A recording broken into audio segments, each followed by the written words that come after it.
శ్రీమాత్రే నమ. శ్రీ గురుభ్యో నమ.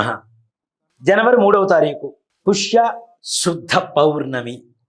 నిజంగా చెప్పాలి అంటే మనం వైకుంఠ ఏకాదశి ఒక్కటి మాత్రమే తెలుసుకుంటాం, కానీ పుష్యశుద్ధ పౌర్ణమి రోజున ఆరుద్ర నక్షత్రం కలిసి వస్తే అదే శివముక్కోటి అంటారు.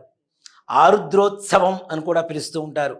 ఈ ఆరుద్రోత్సవం రోజున శివుడి జన్మ నక్షత్రం అనేటువంటి ఆరుద్ర నక్షత్రం కాబట్టి ఎవరైతే శివాలయానికి వెళ్ళి పరమేశ్వరుడి ప్రీతిగా రుద్రాభిషేకం చేయించుకుంటారో వారికి ముక్కోటి, శివముక్కోటి అని చెబుతాం కదా, అంటే 3 కోట్ల ఆరుద్రోత్సవాల రోజుల్లో ఉపవాసం చేస్తే ఎలాంటి ఫలితం వస్తుందో అలాంటి ఫలితం వస్తుంది.